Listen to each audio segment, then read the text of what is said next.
हो सकता है दोस्तों अमिताभ बच्चन सदी के महानायक हो जाएं, लेकिन यकीन जानिए जया बच्चन होना, जी हाँ, जया बच्चन होना आसान नहीं है। दोस्तों अमिताभ बच्चन ने फिल्म में स्टारडम के लेवल पर जया बच्चन से कहीं ज्यादा बड़ी ख्याति प्राप्त की है। ये बात सही है कि जब दोनों की शादी हुई तो जया बच्चन कहीं ज्यादा बड़ी स्टार थी, तब उनका नाम जया भादुरी था। लेकिन उसके बाद अमिताभ बच्चन का करियर इतना बड़ा चला और अब तक चल रहा है, तो जाहिर तौर पर उनको सदी का महानायक कहा जाता है। लेकिन आपको कोई भी उपाधि दी जा सकती है आपके फिल्मों की वजह से, लेकिन एक नागरिक के तौर पर और उससे ऊपर एक सांसद के तौर पर जया बच्चन जिस तरह के सवाल उठाती हैं, जिस तरह से इस सरकार को घेरती हैं, ये बड़ा दिलचस्प है देखना। दिलचस्प इसीलिए भी कि एक तरफ अमिताभ बच्चन मोदी जी के आगे हाथ जोड़कर खड़े हो जाते हैं। याद है ना आपको, अयोध्या में जब भव्य राम मंदिर का प्राण प्रतिष्ठा हुई थी, मोदी जी के आगे अमिताभ बच्चन हाथ जोड़कर खड़े थे। वहीं दूसरी ओर संसद का ऐसा कोई सत्र नहीं जाता जब समाजवादी पार्टी की राज्यसभा सांसद जया बच्चन इस सरकार से तीखे सवाल न पूछती हो, ऐसे सवाल जो शायद कई बार विपक्ष के दूसरे नेता पूछने से परहेज करते हैं। कल जया बच्चन ने इस सरकार पर बेहद गंभीर आरोप लगा दिए। ये आरोप न केवल योगी बल्कि मोदी की डबल इंजन सरकार पर थे। दोस्तों जया बच्चन ने जो कहा उसको लेकर मोदी को आज संसद में क्या जवाब देना पड़ेगा, क्योंकि शाम 5 बजे मोदी ने आज संसद में राष्ट्रपति के अभिभाषण पर बोलना है। लेकिन उससे पहले ही जया बच्चन ने जो बात बोली वो सुननी चाहिए। जया बच्चन ने कहा, वहां यानी कि महाकुंभ में भगदड़ के बाद नदी में शव फेंके गए और इससे पानी प्रदूषित हुआ। सबसे ज्यादा प्रदूषित पानी यानी कि कंटामिनेटेड वाटर इस वक्त वहां है, कुंभ में है, उसके लिए कोई सफाई नहीं दे रहा। दोस्तों जल शक्ति मिशन के ऊपर भाषण चल रहा था राज्यसभा में, जिसके बाद तमतमाते हुए जया बच्चन बाहर आई और उन्होंने कहा कि आप साफ पानी की बात कर रहे हैं, महाकुंभ में तो लाशें एक तरह से फेंक दी गई पानी में। ये एक ऐसा आरोप है जो अभी तक किसी भी पार्टी ने नहीं लगाया था। हाँ, ये आरोप लगातार लगाए जा रहे हैं कि भगदड़ की खबर को न केवल सरकार ने पहले नकारा, अफवाह बताकर, बाद बहुत घंटे लगाए एक्सेप्ट करने में, घंटों बाद योगी आदित्यनाथ सामने आए, बाद में फिर रोने लगे, बल्कि ये भी छुपाया कि भगदड़ 1, 2 नहीं 3 जगह हुई है। जबकि दैनिक भास्कर की ये खबर मैं आपको कई जगह दिखा चुकी हूँ, जहां पर 1, 2 नहीं 3 जगह भगदड़ की खबर दैनिक भास्कर ने छापी है। दी लल्लन टॉप के रिपोर्टर अभिनव पांडे ने बकायदा उस जगह पर जाकर वीडियो भी बनाई है, जहां झूसी इलाके में जहां पर भगदड़ हुई थी उसी रात। लेकिन पुलिस और प्रशासन ने ना तो भगदड़ की 3 जगह या 2 जगह होने की बात स्वीकारी और ना ही मरने वालों का आंकड़ा सही बता रही है पुलिस। ये आरोप लगातार विपक्ष लगा रहा है और अब जया बच्चन ने भी यही बात बोली है कि कम से कम आप आंकड़ा तो सही बताइए। और दूसरा आरोप ये लगा दिया है कि जो मारे गए उनको आपने पानी में बहा दिया। दोस्तों आगे जया बच्चन ने कहा, शव पानी में डाल दिए गए, उससे पानी प्रदूषित हुआ, यही पानी लोगों तक पहुंच रहा है। इस मामले से पूरा ध्यान हटाया गया, आई वॉश किया गया, शवों के पोस्टमार्टम की बात ही नहीं हुई, उन्हें सीधा पानी में फेंक दिया गया। और ये लोग यानी कि बीजेपी जल शक्ति के ऊपर भाषण दे रही है। अब काफी नाराज थी जया बच्चन, जैसी संसद से निकली, कल संसद जब खत्म हुई तो तमतमाते हुए उन्होंने बोला कि आप जल शक्ति मिशन पर भाषण दे रहे हैं, पानी के प्रदूषण पर ज्ञान दे रहे हैं, पहले ये तो बताइए कि महाकुंभ में जो कुछ हुआ उसकी कम से कम सही आंकड़ा तो बताइए, देश को ये जानकारी तो बताइए कि महाकुंभ में भगदड़ के मामले में हुआ क्या।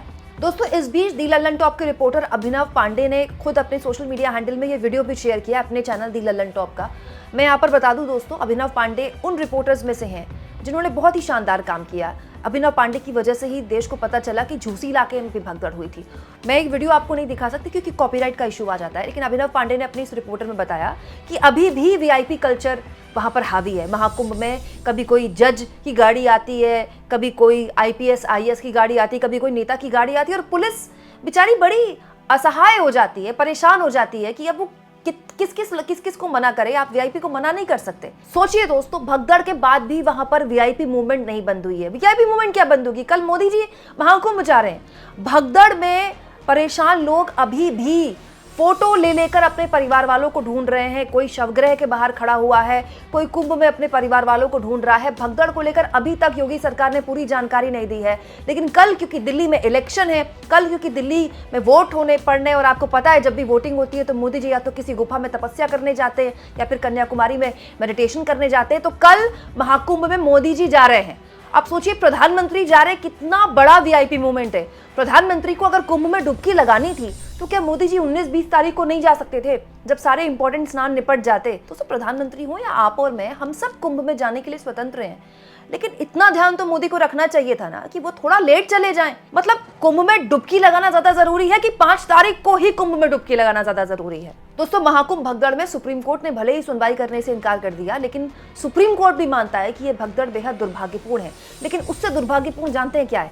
इस देश को अब तक ये भी नहीं पता कि क्या वाकई में 3 जगह भगदड़ मची। इस देश को अभी तक ये भी नहीं पता कि क्या वाकई में मरने वालों का आंकड़ा 30 ही है, क्योंकि अलग अलग जानकारियां अलग अलग प्लेटफॉर्म से आ रही हैं। टीवी 9 भारतवर्ष की मैंने ये खबर आपको कुछ दिन पहले दिखाई थी, जिसमें टीवी 9 भारतवर्ष ने दावा किया था कि एक पीड़ित परिवार से उन्होंने बात की, तो वो परिवार बता रहा था कि जब वो शवगृह में अंदर गए, जैसे ही भगदड़ मची, तो करीब 150 से 200 लाशें उन्होंने देखी हैं। कोई कुछ दावा कर रहा है, कोई कुछ दावा कर रहा है, और अब तक सरकार 30 से ज्यादा संख्या आगे मानने को तैयार ही नहीं है। अरे सरकार तो ये भी मानने को तैयार नहीं थी शुरुआत में कि भगदड़ हुई। दोस्तों, समाजवादी पार्टी इस पूरे के पूरे मामले में काफी एक्शन में है। कल जब संसद शुरू हुई तब भी समाजवादी पार्टी के नेताओं की तरफ से जबरदस्त हंगामा किया गया। बहुत संभव है कि अखिलेश यादव जब संसद में बोले तो वो इस मुद्दे पर बोले, क्योंकि अखिलेश यादव बजट के दौरान भी जब बाहर आए तो उन्होंने ये बोला था कि जो सरकार मरने वालों का सही आंकड़ा बाहर नहीं रख पा रही है, वो बजट भाषण में आंकड़ों की बाजीगरी क्यों खेल रही है। दोस्तों, समाजवादी पार्टी को इस मुद्दे पर संसद में कांग्रेस का भी पूरा सपोर्ट है। मतलब वो लोग जो कहते हैं कि इंडिया गठबंधन टूट गया है, हर बार संसद के सत्र में इंडिया गठबंधन अलग अलग मुद्दों पर एकता दिखाता है। इस पूरे के पूरे मुद्दे पर कांग्रेस पार्टी और समाजवादी पार्टी तो एक है ही, टीएमसी भी एक है। टीएमसी की तरफ से भी लगातार सवाल पूछे जा रहे हैं। दोस्तों, तृणमूल कांग्रेस की सांसद सागरिका घोष ने इस मुद्दे पर कल मीडिया से बात की और कहा, आज राज्यसभा में हम विपक्ष ने कुंभ भगदड़ त्रासदी पर चर्चा के लिए नियम 267 का नोटिस सौंपा। कितने मरे हैं? कुछ रिपोर्टों में कहा गया है मृतकों की संख्या सरकार जो बता रही है उससे कई गुना ज्यादा है।